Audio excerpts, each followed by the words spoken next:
¿Qué tal amigos, amigas de Otra Mirada? Bienvenidos a una nueva edición de Mesa Política. En esta oportunidad vamos a conversar sobre un tema que esta semana ha generado debate por lo que significa, o no, el tema del manejo presupuestal con esta norma que se ha aprobado en el Congreso de la República para liberar los fondos de las pensiones de la Oficina de Normalización Previsional, los fondos estatales de este sistema de pensiones, sumado ya a lo que se había aprobado hace un tiempo con la liberación de parte de los fondos del sistema privado de pensiones.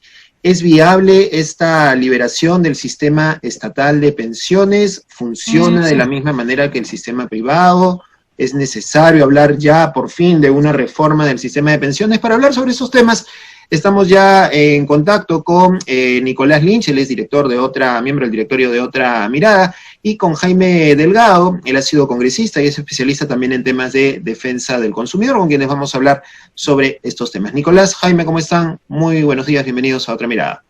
Buenos días. ¿Qué tal? Muy buenos días. ¿Cómo están? Mucho gusto. Bien, empecemos un poco por escuchar sus comentarios, sus opiniones respecto a lo que tenemos ahora como sistema de pensiones en nuestro país, esta mezcla de sistemas, este sistema mixto entre lo privado, lo estatal, si es lo adecuado, si funciona correctamente, si es igualitario para todos.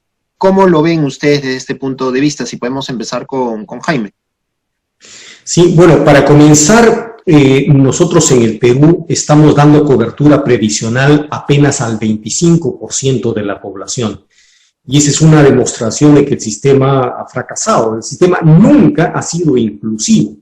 ¿Por qué? Porque el sistema se inspiró en las legislaciones europeas, sobre todo, que cuando crearon el sistema pensionario lo hacían sobre la base de la planilla.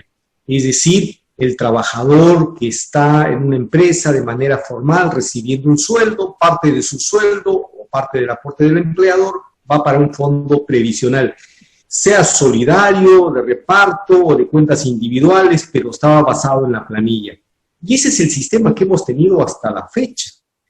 Pero en un país como el nuestro, donde el 75% por lo menos de la población, ahora debe ser más, no está en el sistema formal, no está en la planilla, entonces hemos excluido automáticamente a la mayoría de la población.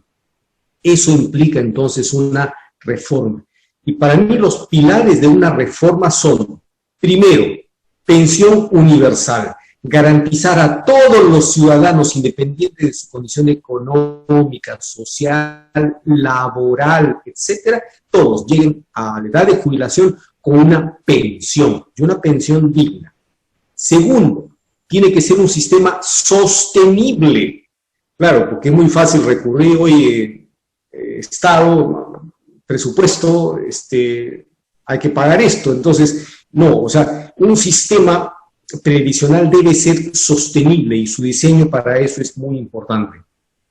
Y por otro lado, necesitamos de una institucionalidad a toda prueba. O sea, tanto la ONP como las AFPs están absolutamente desprestigiadas. Absolutamente. Si tú haces una encuesta, mira lo que sucedió en Chile tanto tiempo, ¿no? Había una carpa ahí en Paseo Ahumada durante muchos años con un letrero que decía: para que vivan los chilenos, las AFPs deben morir. Entonces, eso seguramente sucede también en la percepción de los peruanos. Para eso, entonces, según cualquier reforma del sistema pensionario, tiene que garantizarse una institucionalidad blindada, a toda prueba, de absoluta credibilidad para la gente. Ahora, lamentablemente, nos ha tocado discutir estos temas de la reforma del sistema pensionario en una crisis jamás vista en la historia del país. Entonces, esto es complicado. Y claro, la presión social es enorme, por eso es que el Congreso ayer aprueba una norma devolviendo dinero de la ONP, y esto va a generar problemas, seguramente acciones de inconstitucionalidad, etcétera, pero los congresistas se ven presionados por una población que no tiene cómo subsistir. Entonces, es un momento bien complicado. Nicolás, ¿cuál es tu parecer, tu percepción respecto a este tema del sistema de pensiones en nuestro país y el tema del aspecto de la reforma necesaria o no en el sistema?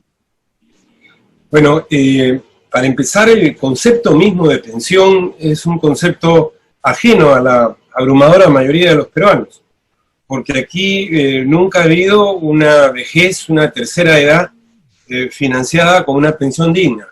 O sea, eso no ha existido. Como decía Jaime, tenemos una cobertura mínima del 25%, que tiene que ver con nuestro modelo económico de carácter extractivista y con nuestro sistema tributario, que son los que le dan sostenibilidad a cualquier sistema de pensiones, ¿no?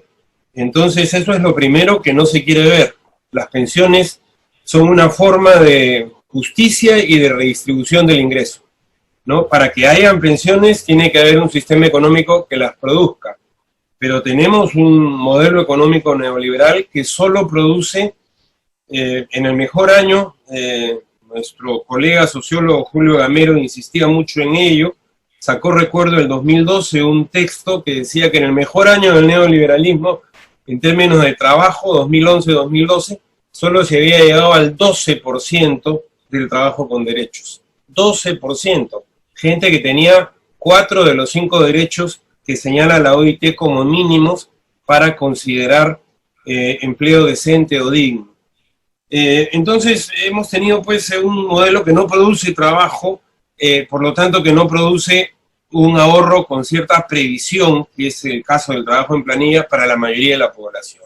Entonces, número uno, tenemos que empezar a encaminarnos, no va a suceder de la noche a la mañana, empezar a encaminarnos en ese sentido.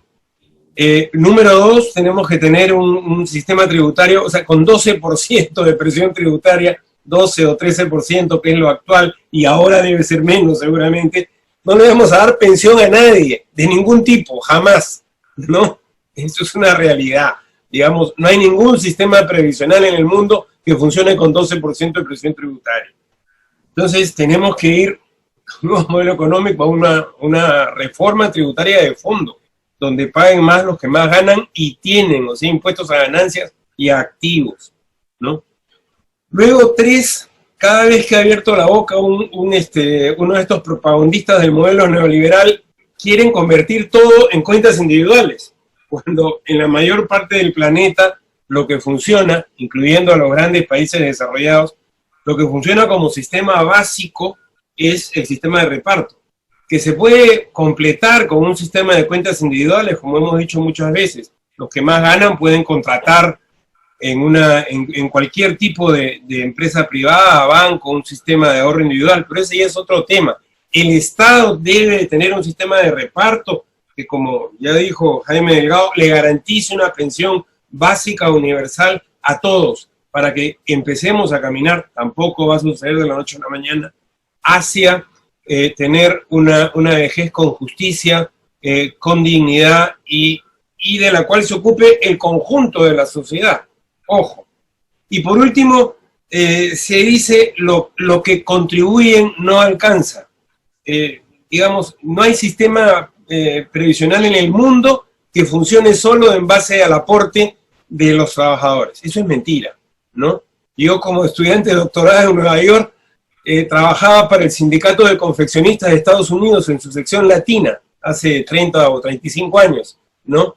Y recuerdo que conversando con uno de los jefes sindicales, nos contaba a los que éramos promotores ahí, que en el fondo del Seguro Social norteamericano no había $1, que todos los presidentes se habían agarrado toda la plata para darle liquidez a su manejo anual, y que el Estado respondía con el presupuesto en el pago de las pensiones. Claro, se trata de un Estado rico, ¿no es cierto?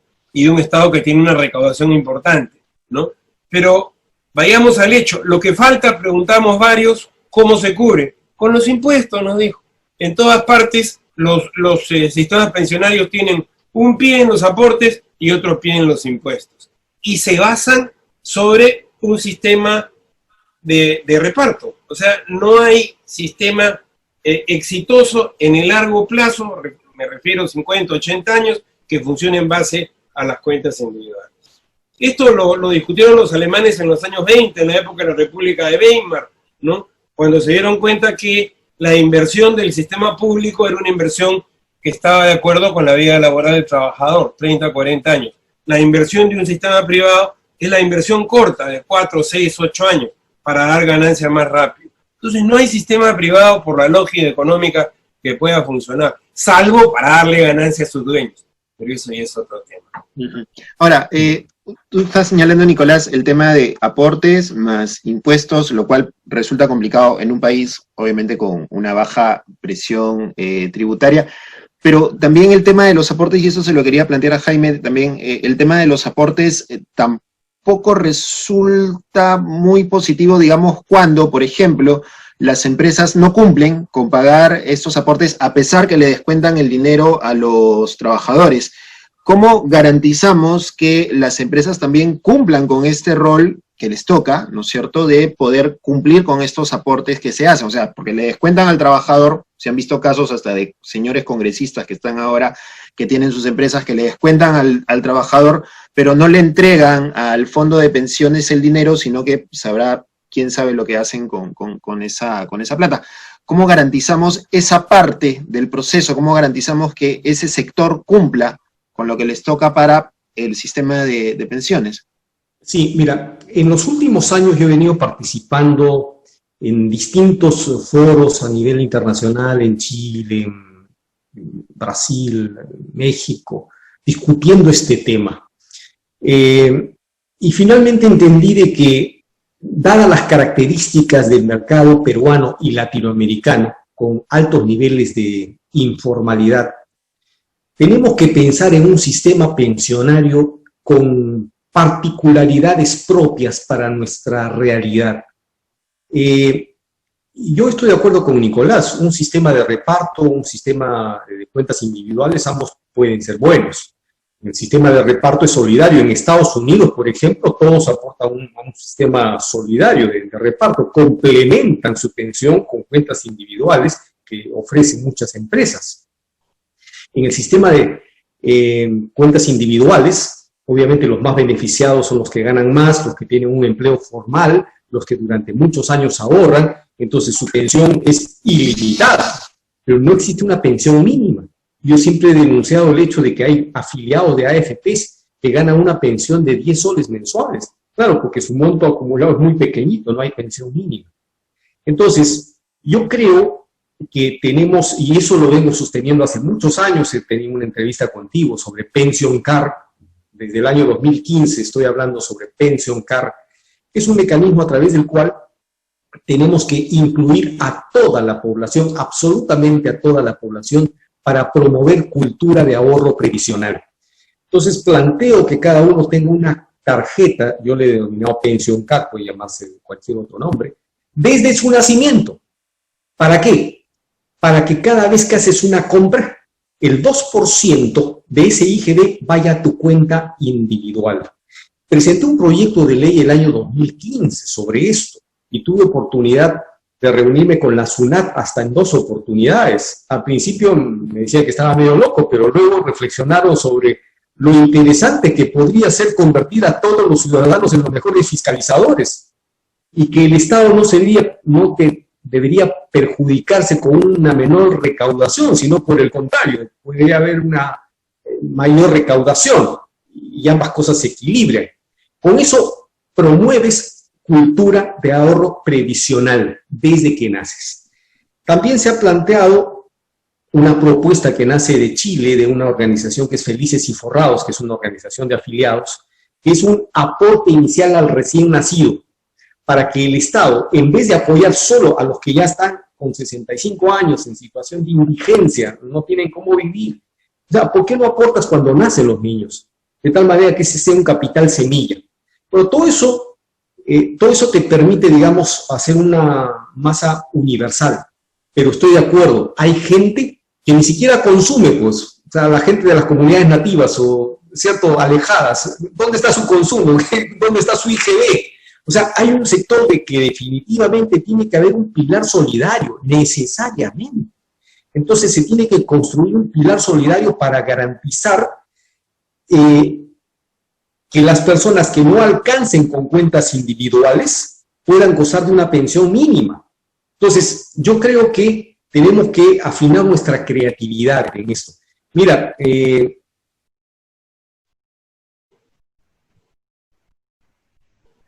Jaime, hemos perdido tu audio un ratito. Ok, retomamos ese pedacito. Una comisión precisamente que está discutiendo este tema. Esos proyectos ya están planteados, está generándose consenso sobre el tema del IGB y en fin, pero veremos, ¿no? O sea, qué resulta, pero creo que el reto es atrevernos a pensar diferente. Si seguimos el mismo modelo que hasta ahora, no vamos a lograr nada. Nicolás, ¿qué falta para garantizar en todo caso una adecuada y ya de una vez precisa reforma del sistema de pensiones? Pero yo insisto, yo creo que la idea de Jaime es buena, yo creo que puede ayudar, que puede complementar, pero creo que debe haber, no lo llamaría pilar, yo lo llamaría un primer cimiento solidario, ¿no? Que tiene que estar de la mano con el desarrollo económico del país. O sea, es imposible que tengamos un buen sistema, cualquiera que este sea, si no llevamos al país por un camino de desarrollo que produzca mercados internos y puestos de trabajo, ¿no? Esa es la clave. Y sobre esa base, esto tiene que ir acompañado de una reforma tributaria. Esas son fuentes estables. Las demás ideas pueden complementar, sí, no creo que nos debemos negar a ellas, pero no debemos verlas como la panacea, porque nos estaríamos equivocando. Eso uno. Dos, tú me dijiste cómo hacemos que las empresas contribuyan, cómo hacemos que haya conciencia previsional en las personas. Tratando de esforzarnos en que la autoridad pública no defraude a los ciudadanos. Lo hace sobre múltiples temas, que no lo haga también sobre el tema de pensiones. Por ejemplo, te pongo mi caso, yo soy profesor de San Marcos, trabajo hace 41 años en San Marcos. Si yo me jubilo mañana, me dan entre el 8 y el 9% de mi sueldo actual. ¿Tiene algún sentido mi pensión? Ninguno, ¿verdad? Por supuesto, yo estoy en primera fila para que me den mi plata de la ONP, cualquier plata que sea, 2.000, 4.000, 8.000 soles. Lo más probable en este país es que nunca más vea un centavo de esos señores. Entonces, yo entiendo perfectamente, ¿no?, la ansiedad de cualquier persona que estaba en la ONP, porque veo a mis colegas, ¿no? Quieren que trabajar primero hasta los 70, luego hasta los 75, luego que no haya límite de edad. ¿Por qué? Porque no tenemos pensión. O sea, estamos defraudados. Bueno, y por último, dos cosas respecto a lo que han venido diciendo en los últimos días. Primero, de que la ONP es un fondo común y no hay manera de individualizar a los aportantes. Más allá de que sea viable, bueno o malo, sí hay manera de individualizar a los aportantes. Lo ha dicho hoy en la mañana Humberto Campodónico en La República. Es más, ha adelantado que la ONP ya los ha individualizado, sino que tiene escondida la información, ¿no? ¿Y cómo los ha individualizado? A través de lo que cada cual da todos los meses, ¿no?, de lo que le descuentan en su boleta de pago, ¿no?, vía la SUNAT, vía la planilla pública, vía distintos medios, y ahí hizo la lista, sino lógicamente está chitón boca respecto de la lista. O sea que es mentira que no se puede individualizar, uno. Y dos, respecto de que no hay plata, también es mentira que no hay plata. Ahora, que va a golpear la caja fiscal, por supuesto que va a golpear la caja fiscal, pero que no tienen plata, que están en la calle, falso. Si nosotros vemos el último marco económico multianual, el de fines del 2019, vemos que